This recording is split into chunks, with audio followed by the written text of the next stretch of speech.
Praise the lord. మన రక్షకుడు పరిశుద్ధుడు యేసుక్రీస్తు వారి మహిమ కలిగిన నామమున ఈ పరిశుద్ధ విశ్రాంతి దినమందు మన ప్రభు పేరిట ప్రతి ఒక్కరికి ప్రైజ్ ద లార్డ్. దేవుని యొక్క జీవమైనటువంటి వాక్యమును 2వ సమూయేలు 7వ అధ్యాయము 22వ వచనంలో నుంచి ఈ రోజున ధ్యానించుకుందాము. 2వ సమూయేలు 7:22.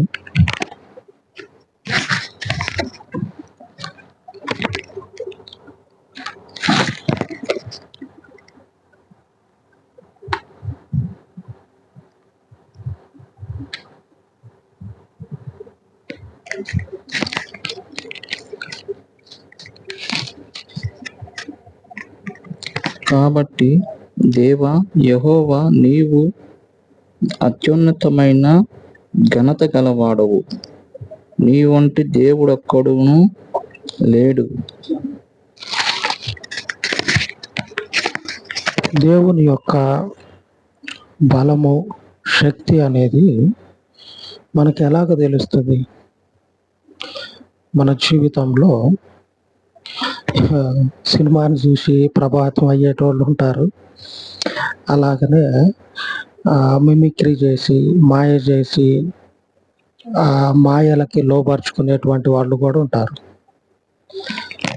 దేవుని యొక్క సామర్థ్యము, శక్తి అనేది మనం ఎలా గ్రహించగలుగుతాం? ఒకసారి జ్ఞాపకం చేసుకున్నట్లయితే, ఇట్లాగ మనుషుల జీవితాల్లో ఇటువంటి సంఘటనలు ఎదురవుతూ ఉంటాయి. సినిమాలు చూసి మారటం వల్ల కావచ్చు, లేకపోతే మాయ చేసి మిమిక్రీలు చేస్తే దానిని చూసి ప్రభావితం కావచ్చు.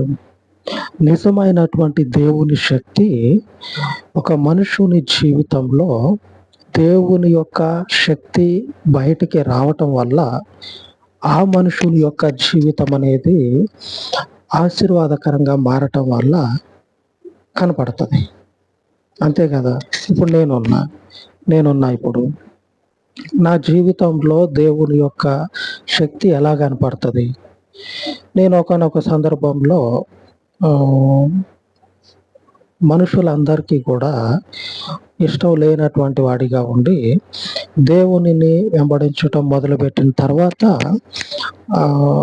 అదే మనుషులు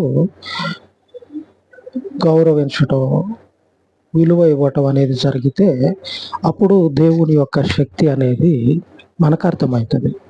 అవును, దేవునిని వెంబడించటం ద్వారానే ఇంతటి యోగ్యత అనేది నాకు వచ్చింది అనేటువంటి స్థితిని నేను చూస్తాను. అలాగా దేవుని శక్తి అనేది మన జీవితంలో మనం తెలుసుకోవటం ద్వారా ఆయనని ఘనపరుస్తూ ఉంటాం. లేఖనంలో సెలవిస్తూ ఉన్నది, దేవుడు అత్యంతమైనటువంటి ఘనత కలిగినటువంటి దేవుడు అంట. అత్యంతమైనటువంటి ఘనత అంటే ఇక ఆ మాటకి ఏది కూడా చేర్చడానికి అవకాశం లేదు. ఎంత ఘనత? అత్యంతమైనటువంటి ఘనత. ఆయన తప్ప మరొకడు లేనే లేడు. దేవుడు ఏ సందర్భంలో అయినా, ఏ పరిస్థితుల్లో అయినా సరే గొప్ప పేరు అనేది ఉంటూనే ఉంటుంది. దేవునికి ఆ పేరు అనేది ఎప్పుడు ఉంటూనే ఉంటుంది.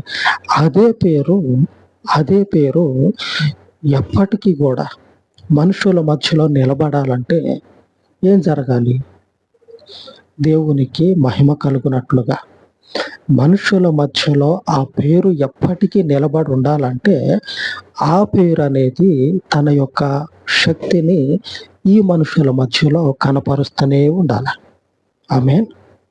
అంతే కదా. మరి మన జీవితాల్లో ఒకనొక శక్తిని, ఒకనొక పేరును మనం ఆశ్రయించినాం అనుకుందాం. దేవుని యొక్క మన దేవుణ్ణి మనం ఆశ్రయించను. ఎక్కడికో ఎందుకు అటు తిరిగి ఇటు తిరిగి వచ్చే బదులు మన ముందున్నటువంటి మన దేవుణ్ణి మన గురించి జ్ఞాపకం చేసుకొని మన దేవుని గురించి చెప్పుకుందాం. మన దేవుణ్ణి మనం ఆశ్రయించిన తర్వాత మన జీవిత కాలం అంతా కూడా ఈ ఆశ్రయించినటువంటి దేవుడు ఏం చేయాలంటే ఆయా సందర్భాల్లో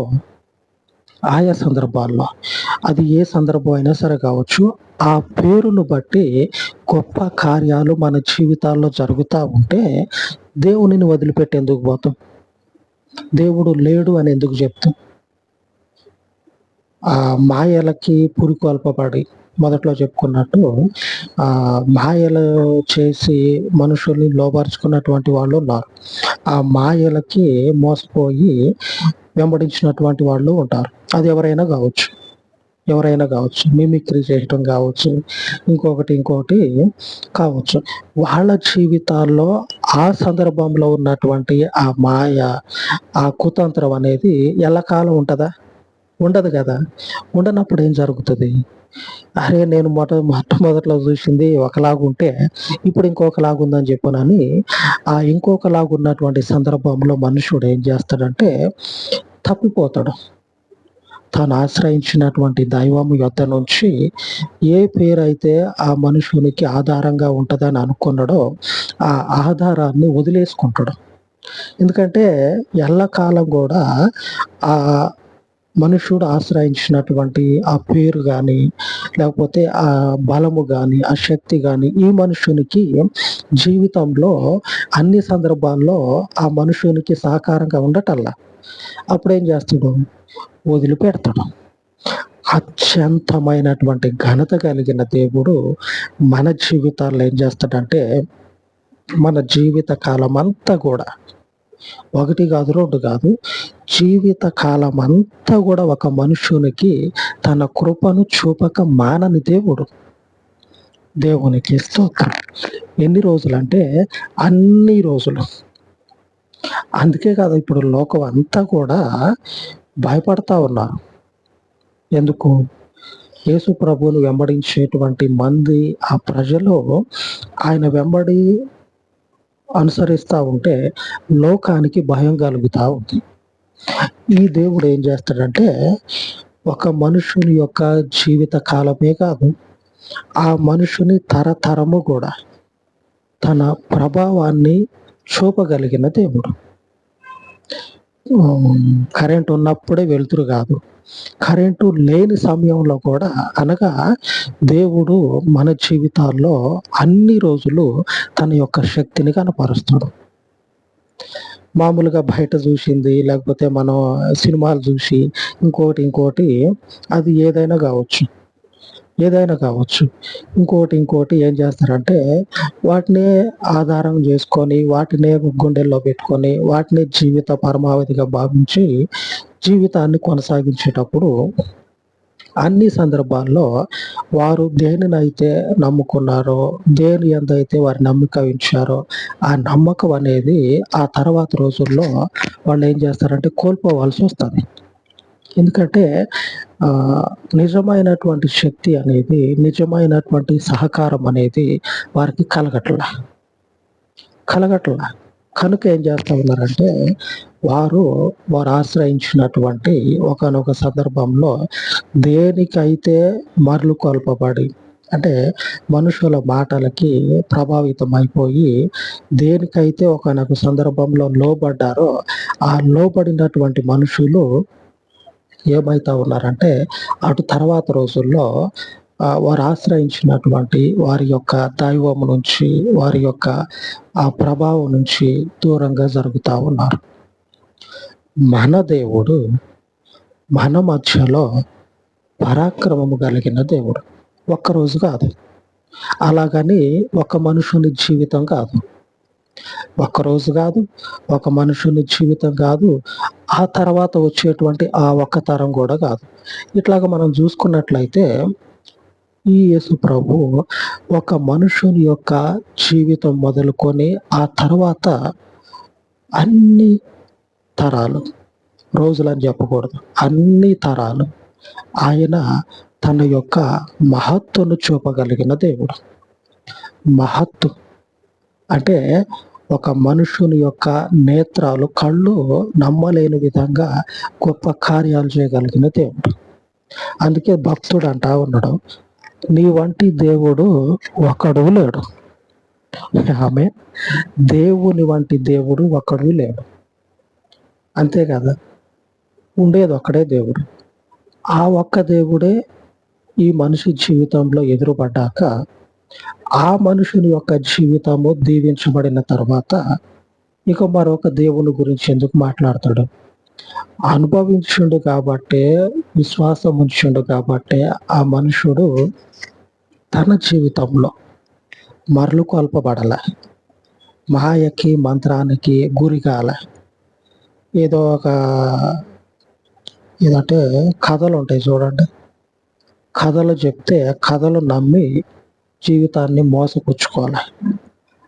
ఆ మనుషుని జీవిత కాలంలో జరిగినటువంటి సంఘటనల మధ్యలో విశ్వాసాన్ని, దేవుని మీద తనకున్నటువంటి నమ్మకాన్ని ఆకాశం అంత ఎత్తు చేసుకున్నాడు. మనకెదురయ్యేటువంటి పరిస్థితుల్లో దేవుడు ఏం చేస్తాడంటే గొప్ప కార్యాలు జరిగిస్తాడు. మనకెదురయ్యేటువంటి పరిస్థితుల్లో మనకు ఒక పరిస్థితి ఎదురైందా, అప్పుడు భయంగా ఏం జరుగుతుందో ఏందో అని చెప్పి నన్ను పోతామా? ఆ పోయినప్పుడు మనం చివరి వరకు దేవుని మీదనే విశ్వాసం ఉంచినట్లయితే చివరి నిమిషంలో దేవుడు ఏం చేస్తాడంటే జిమ్మిక్కు చేస్తాడు. దేవుడు చివరి నిమిషంలో గొప్ప కార్యాన్ని చేస్తాడు. అటువంటి కార్యాలు ఈ దావీదు ఎన్నో చూసిండు. 1 కాదు, 2 కాదు, ఎన్నో చూసిండు. ఆ చూసి ఆ మనుషునికి దేవుని మీద ఉన్నటువంటి నమ్మకాన్ని గొప్పగా చేసుకున్నాడు. ఎంత గొప్పగా అంటే, ఏ స్థితిలో ఆ మనుషుని జీవితం మొదలైందో ఆ మొదలైన దగ్గర నుంచి ఆ మనుషుని యొక్క జీవితము ముగించబడేంత వరకు దేవుని కార్యాలను చూస్తూనే ఉన్నాడు. దేవుని యొక్క శక్తి కలిగినటువంటి కార్యాలని చూస్తూనే ఉన్నాడు. ఒక మనుషుడు అట్టడుగులో ఉన్నప్పుడు అదే మనుషుడు ఆకాశాన్ని అందుకునేంత గొప్ప స్థితికి ఎదిగినప్పుడు దేవుని యందు ఆ మనుషునికి ఉన్నటువంటి యథార్థత కావచ్చు, నమ్మకము కావచ్చు, దేవుని మీద ఆ మనుషునికి ఉన్నటువంటి పట్టుదల కావచ్చు, ఏది కూడా వదిలిపెట్టడానికి ఇష్టపడ్డు. ఎందుకంటే దేవుడు అట్టడుగులో ఉన్నాడు. ఎంతటి దరిద్రతలో ఉన్నాడో ఆ మనుషుని యొక్క ఉన్నతమైన స్థితి కలిగిన తర్వాత ఆ మనుషుని జీవితమే తెలియజేస్తుంది. ఎందుకంటే వచ్చింది ఎక్కడి నుంచి? మనుషుని పాదం కింద నుంచి. అంటే మనుషులు పాదాల కింద వేసి తొక్కితే అక్కడి నుంచి వచ్చినటువంటి మనుషుడు గొప్ప స్థితికి పోయిన తర్వాత ఆ మనుషుని జీవితాన్ని జ్ఞాపకం చేసుకొని దేవుణ్ణి బట్టి ఆ మనుషుడు ఏమైతా ఉన్నాడంటే, దేవుడు ఉన్నాడు. దేవుడు మనుషులని హెచ్చించగలిగిన దేవుడు. అలాగనే ఆయన శక్తిమంతుడు, అత్యంత మహిమా స్వరూపి. ఎలాగ చెప్పగలుగుతూ దేవుడు అత్యంత మహిమా స్వరూపి అంటే బైబిల్ చదివి చెప్పొచ్చా అంటే రోజంతా చెప్పొచ్చు బైబిల్ చదివి. అది పెద్ద విషయం కాదు. బైబిల్ చదువుకున్న దాన్ని చెప్పటం పెద్ద విషయం కాదు. మన జీవితంలో మనం చూసినటువంటి దేవుని మహత్తర కార్యాలు ఉంటాయి చూడండి, అవి గొప్ప విషయం. దేవుని ద్వారా జరిగేటువంటి ఆ మహత్తర కార్యాలని మనము చూసి చూడటం ఉంటుంది చూడండి, అది గొప్ప విషయం. ఆ విషయాలు ఈ మనుషుని జీవితంలో చూద్దాం కొన్ని. మొదటి సమూయేలు గ్రంథం నేను చదువుతా. మొదటి సమూయేలు గ్రంథము 26వ అధ్యాయము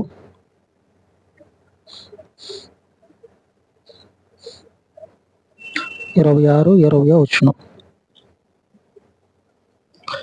26 మొదటి సమూయేలు 26 వచనం. Page number 248. మొదటి సమూయేలు 26 వచనం.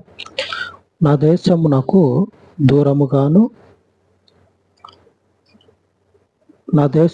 దూరముగాను యెహోవా సన్నిధికి ఎడమగాను నేను మరణము నొందకపోవుదును గాక. ఒకడు పర్వతముల మీద కౌజుపెట్టను తరిమినట్లు ఇశ్రాయేలు రాజువైన నీవు మిన్నల్లిని వెదకుటకై బయలుదేరి వచ్చితివి.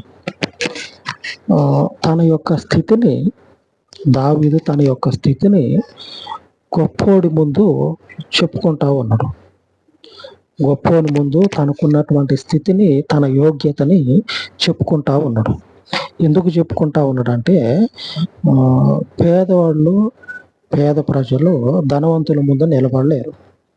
బలహీనుడు బలవంతుని ముందు నిలబడలేడు. ఈ బలహీనుడు ఎంతటి బలహీనుడు అంటే తనని కౌజు పెట్టతోటి, మిన్నల్లి అంటే నల్లులతోటి, నల్లి మంచాల్లో ఉంటాయి కదా, వాటితోటి పోల్చుకుంటా ఉన్నాడు. నల్లుల్ని చంపటానికి వేడి వేడి నీళ్లు కాగబెట్టి నులక మంచాలు, నవారు మంచాలు ఇప్పి, ఆ నవారి ఆ నులక అనేది ఇప్పి ఆ మంచాల మీద పోస్తారు. బాగా నీళ్లు మసలబెట్టి పోస్తే నల్లులన్నీ చస్తాయి. అలాగనే చేతికి దొరికితే చాలు దాన్ని ఏం చేస్తారంటే ఏదో ఒకటి చేసి చంపేస్తారు. అంత తేలికగా నన్ను చంపొచ్చు. అంతటి బలహీనుడిని, అంతటి వ్యర్థుడిని, గొప్పవానివైనటువంటి నీవు నన్ను వెతుక్కుంటా వచ్చినవా అని రాజుతోటి దావీదు మాట్లాడుతూ ఉన్నాడు.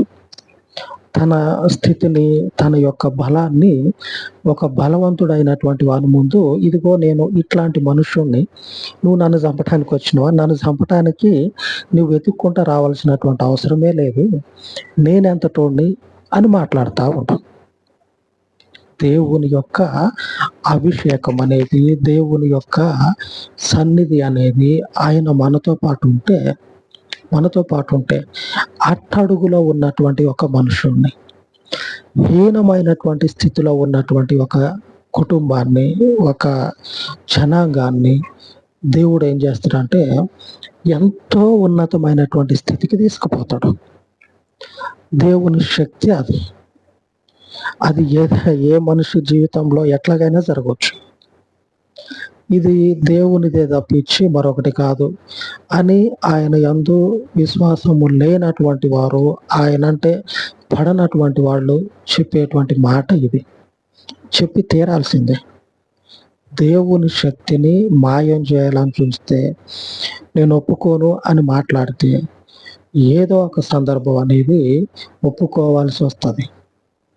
ఆ సందర్భం వచ్చినప్పుడు తప్పదు, ఇక ఒప్పుకోవాల్సింది, వాడెంతటోడైనా సరే.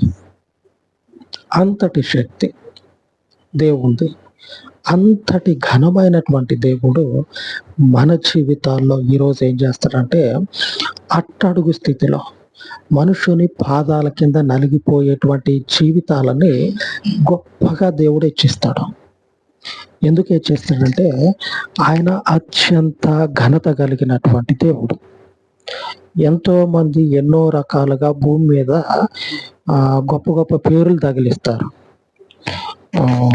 ఫలానా పేరు ఫలానా మనిషికి అని చెప్పని పెడితే ఆ మనిషి పేరు మనం ఎత్తకుండానే ఆ మనిషికి పెట్టినటువంటి ఇంకొక పేరు ఉంటుంది కదా, ఆ పేరు మీద పిలువబడేటువంటి వాళ్ళు కూడా ఉంటారు, లోకంలో ఉంటారు. అయితే ఈ మనుషులని, అది ఎవరైనా కావచ్చు, ఈ మనుషులని వారి జీవితంలో నలిగిపోయే స్థితిలో కావచ్చు, లేదా ఆ మనుషుని యొక్క జీవితం అనేది నశించటానికి సిద్ధంగా ఉంది, ఆ స్థితిలో కావచ్చు. ఇట్లాగా ఒక మనుషుడు ఏ స్థితిలో ఉన్నా సరే గొప్ప గొప్ప పేర్లు తగిలించుకొని ఉంటారు చూడండి. అటువంటి వాళ్ళు ఏమీ చేయలేకపోతే ఆ పేర్లు ఎందుకు?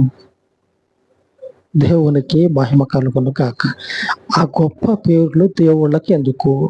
లేకపోతే ఆ పేరు పెట్టుకున్నటువంటి వాళ్ళు ఎందుకు? వాళ్ళు మనుషులైనా కావచ్చు, లేకపోతే దేవుని పేరు చెప్పుకున్నటువంటి వాళ్ళు మరెవరైనా కావచ్చు. రెండో పేర్లు ఉంటాయి. వాళ్ళకున్నటువంటి అసలు పేరు కాకుండా రక్షకుడని, లేకపోతే ఇంకొకటి ఉంటుంది. ఆ పేర్లు ఒక మనుషుడిని నశించటానికి, లేకపోతే నలిగిపోతున్నటువంటి మనుషుడిని పక్కకు తీసుకురాలేనటువంటి ఆ పేర్లు ఎందుకు మనుషుడిని? మన దేవుడు సమర్థుడు. ఎంతగా అంటే ఒకనొక జాతిని, దాసత్వంలో ఉన్నటువంటి జాతిని, బలవంతుల చేతి కింద, కాళ్ళ కింద తొక్కబడుతున్నటువంటి జాతిని దేవుడు ఉన్నతమైనటువంటి స్థితికి నడిపించిన దేవుడు. ఈ దేవునికి ఈ పేరు సరిపోయింది. అత్యంత ఘనత కలిగిన దేవుడు. ఈయన వంటి దేవుడు మరెక్కడ కూడా లేడు. ఆమేన్. ఇప్పుడు దాకా దావీదు గురించి చెప్పుకున్నాం. ఇప్పుడు ఆ జాతి గురించి చూద్దాం. ఆదికాండం 15వ అధ్యాయము. ఆదికాండం 15వ అధ్యాయము 13వ వచనం. Page number 10. ఆదికాండము 15వ అధ్యాయము 13వ వచనం. ఆయన నీ సంతతి వారు తమది కాని పరదేశమందు నివసించి ఆ దేశపు వారికి దాసులుగా నుందురు. దేవుడు తన ప్రజలని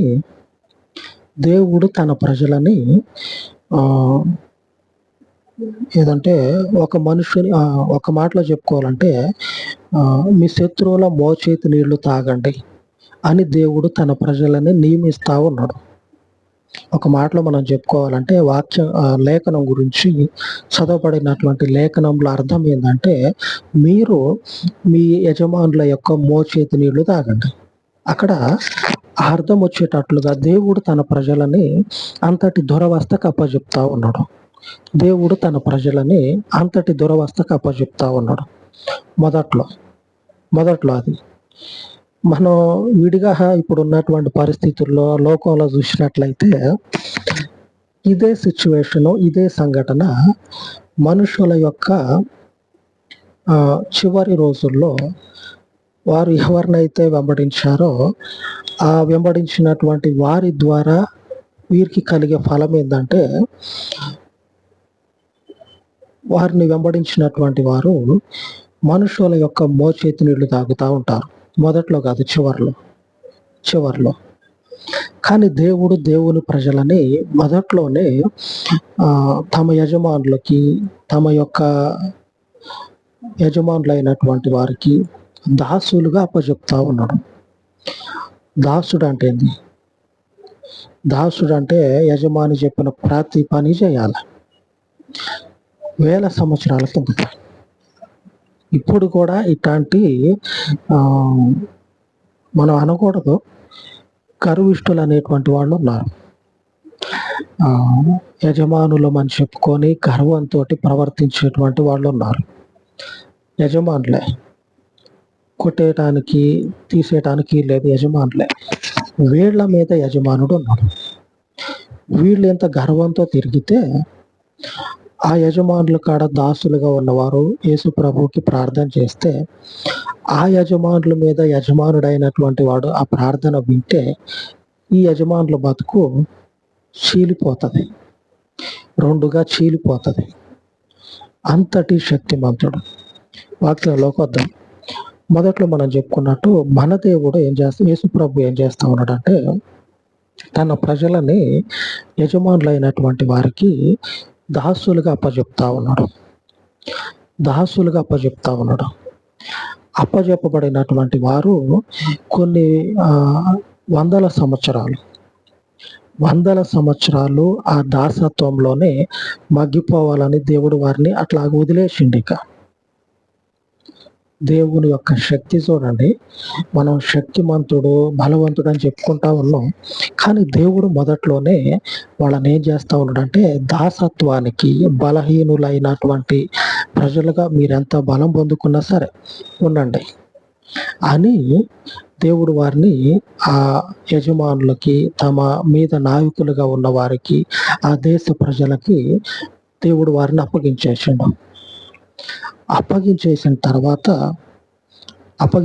తర్వాత దేవుడు వారిని ఎంతో ఉన్నతమైనటువంటి స్థితికి తీసుకెళ్ళండు.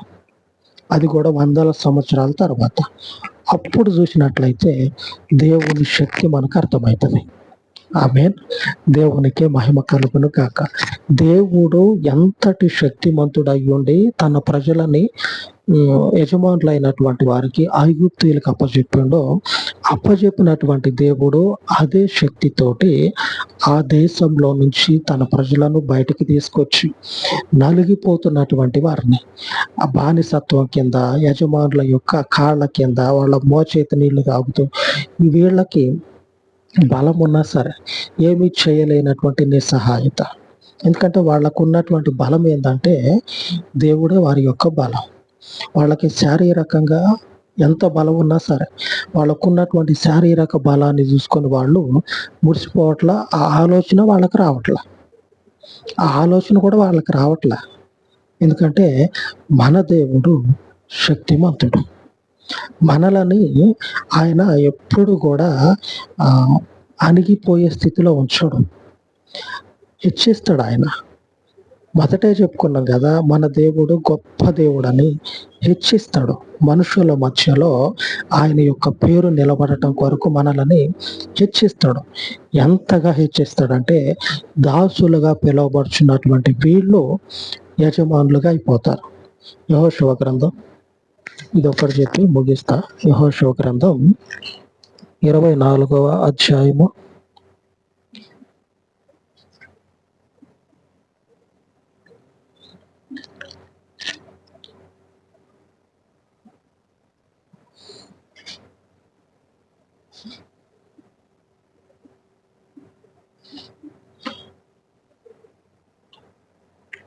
24:12.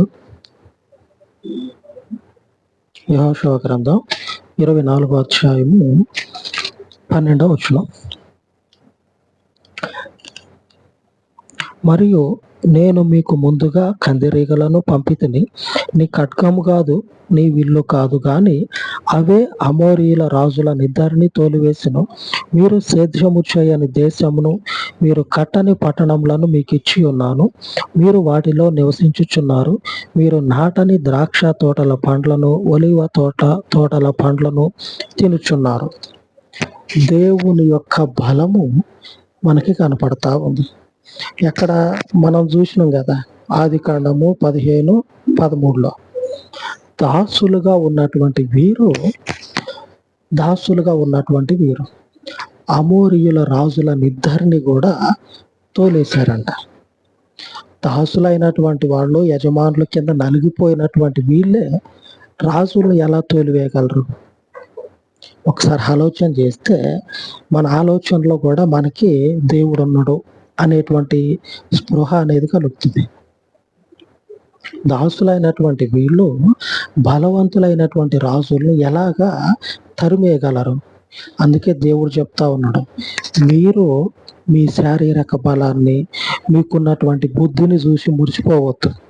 మీ బలం కాదు, మీ బుద్ధి కాదు, నేనే మీ శత్రువులని తరిమి కొట్టా అని దేవుడు సెలవిస్తా ఉన్నాడు. మనుషుని యొక్క ఆలోచన ఎలా ఉంటుందంటే, ఏమీ లేనప్పుడు ఏదన్నా ఉంటే బాగుండు అనుకుంటాం. అన్నీ ఉన్నాక ఆలోచన ఎలాగుంటుందంటే, ఆ మనుషుని ఊహకందని విధంగా అన్నిటికీ వ్యతిరేకంగా మారిపోతుంది. లేనప్పుడు ఏదన్నా ఒకటి ఉంటే చాలు అనే ఆలోచన దగ్గర నుంచి అన్నీ ఉన్నాక ఆ మనుషుడి ఆలోచన కందని విధంగా ఆలోచన పోతుంది. అందుకే దేవుడు తన ప్రజలకు చెప్తా ఉన్నాడు, మీరు ఏ సమయంలో కూడా పొరపాటును కూడా, అది ఏ సమయం అయినా కావచ్చు, పొరపాటును కూడా నాకున్నటువంటి బలము, నాకున్నటువంటి బుద్ధితోటే నేను ఇదంతా సంపాదించుకున్నా, నాకున్నటువంటి బలంతో బలవంతులైనటువంటి రాజుల్ని తోలేసా అని అనుకుంటారేమో. అట్లా అనుకోగాకండి, నేనే వాళ్ళని తోలేసా. అంత మొనగాడు అయితే మరి దాసునిగా ఎందుకున్నావు అక్కడ? నువ్వు ఆ రాజుల్ని తరిమి కొట్టగలిగినటువంటి బలవంతుడివి. ఆలోచన నీకుంది, బలవంతుడివి. అయితే ఒకానొకప్పుడు దాసునిగా ఎందుకు బతికినావు? అప్పుడు మరి నీవు ఆ యజమానుల్ని తరిమేయాలిగా. అప్పుడు ఎందుకు తరిమేయాలి? అంటే దేవుని శక్తి మన జీవితంలో మనల్ని ఒకానొక స్థితికి తెచ్చినాక కూడా మన స్థితి ఎలాగుండాలంటే, దేవుడు శక్తిమంతుడు, ఆయనకు మించినటువంటి వారు మరొకరు లేరు. ఆమేన్. ఈ స్థితిని కలిగి ఉండాలి. మనకు తెలియాల్సినటువంటి విషయం ఏమిటంటే దేవుడు దేవుని ప్రజలకి అపారమైనటువంటి ఘనత తెచ్చిపెడతాడు. అపారమైనటువంటి సంపద తెచ్చిపెడతాడు. ఈ మనుషుల మధ్యలోనే నువ్వు దాసునిగా ఉన్నవా? అయితే దేవుడు యజమానునికి మించినటువంటి ఘనతను తెచ్చిపెడతాడు. నీవు ఎక్కడైతే దాసునిగా ఉన్నావో, నీ మీద యజమానుడిగా ఉన్నటువంటి మనుషునికి ఎంతటి ఘనత ఉందో, ఆ మనుషునికి మించినటువంటి ఘనత తీసుకొస్తాడు. అంతటి ఘనత కలిగిన దేవుడు, అంతటి ప్రభావాన్ని చూపగలిగిన దేవుడు. మన దేవుని యొక్క శక్తి కలిగినటువంటి నామంలో ఉన్న ప్రతి ఒక్కరము కూడా ఆయన యొక్క శక్తి కలిగినటువంటి నామాన్ని శాశ్వత కాలం ఆశ్రయించి దీవించబడదాం. దేవుడు తన వాక్యాన్ని దీవించును గాక. ఆమేన్.